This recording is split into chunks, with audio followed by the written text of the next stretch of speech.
Pittsburgh. Let's bring back in Adam Schefter. Adam, what's the latest? Well, Courtney, there's the deal. Moments ago, the Pittsburgh Steelers and T.J. Watt reached agreement on a record 3-year, $123 million extension that includes $108 million fully guaranteed at signing. This now makes T.J. Watt, for the second time in his career, the highest paid non-quarterback in NFL history. The price is only going up on players like Micah Parsons. I'm sure Trey Hendrickson in Cincinnati is aware of this particular deal. And we've seen it be the off-season of the pass rusher. Max Crosby, Danielle Hunter, Myles Garrett, now T.J. Watt, with still, you would think, Aiden Hutchinson to come, Micah Parsons to come, maybe Trey Hendrickson to come. So the pass rush deals continue to filter in. But T.J. Watt has set a new mark today, passing all the others, averaging $41 million a year on this new 3-year extension. Yeah, $1 million more a year than Myles Garrett, who set the bar at $40 million. So the price continues to go up. Deadline spurring action, guys. The Pittsburgh Steelers report to training camp in Latrobe next week. Mike, your reaction to this news? You know, Courtney, I'm old enough to remember when Nick Bosa was the highest paid defensive end last summer at $35 million a year. Why do teams like the Dallas Cowboys wait? I don't understand. When you hit on somebody like Micah Parsons, who's tough, productive, and he's going to be there, you know the price is going to go up. And this is a great deal for T.J. Watt. There was a 0.0% chance he wasn't going to be there. You don't go out and give DK Metcalf $35 million a year and give up a second-round pick.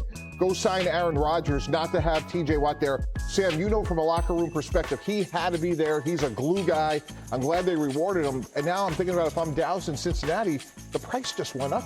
Yeah, it's wise to pay guys early. That's what I'm learning. The earlier you pay guys, the better, because if you wait, the price goes up. But to your point, Mike T, the culture, T.J. Watt is what it means to be a Steeler. You think about it, all his teammates are talking about what it's like to get him back. We need him in our locker room, yes, from a culture perspective, but also from a production perspective. He's played 8 years in the NFL, 7-time Pro Bowler, 4-time first-team All-Pro, has led the NFL in sacks multiple times, led the NFL in forced fumbles multiple times.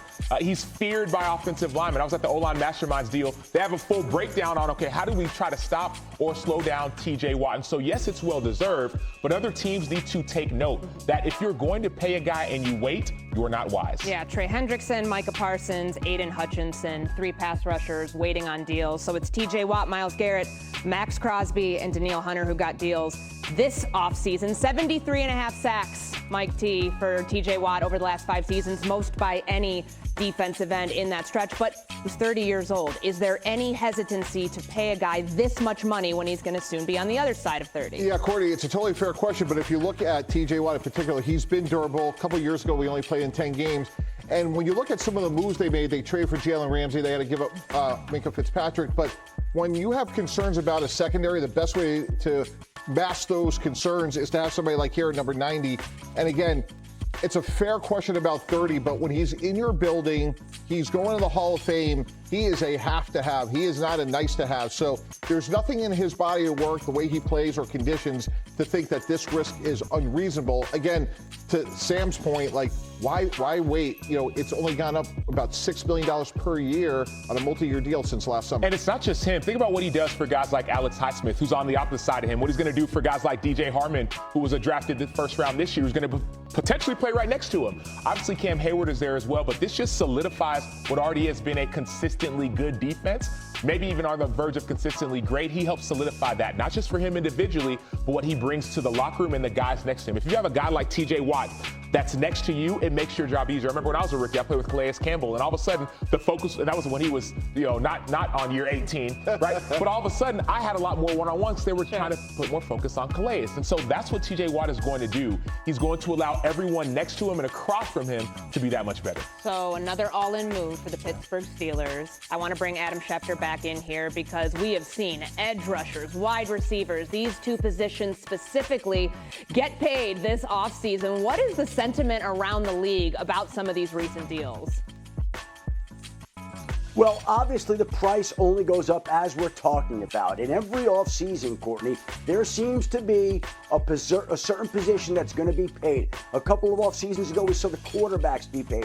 Last offseason, we saw the wide receivers be paid. Now we're seeing the defensive ends, the edge rushers be paid, and we're not done yet. You see TJ Watt, Myles Garrett, Danielle Hunter, Max Crosby, all on that list of pass rushers who have been paid this offseason. And there potentially are still deals pending. For the Lions, Aiden Hutchinson. For the Bengals, Trey Hendrickson. We've certainly talked about that particular situation enough. And the Dallas Cowboys edge rusher, Micah Parsons. And so for all the deals that we've gotten so far, we may just be scratching the surface with these other 3 deals to come. And those who wait are left behind. Those who wait don't get a discount. Those who wait pay premium prices. And that's what's going to be the case in all these particular situations as these remaining pass rushers who haven't gotten paid this offseason now look for their new deals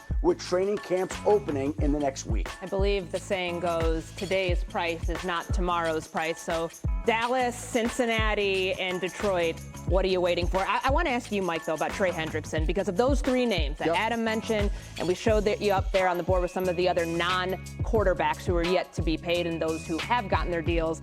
Hendrickson has said he doesn't want to play for Cincinnati given the current circumstances. He has requested a trade. Hutchinson and Parsons have not. How does a deal like this affect what his market is and where he could potentially go? Yeah, Courtney, it only fortifies his position, but I think there's a lot of similarities between the 2 situations. Here's why. You look again at Pittsburgh.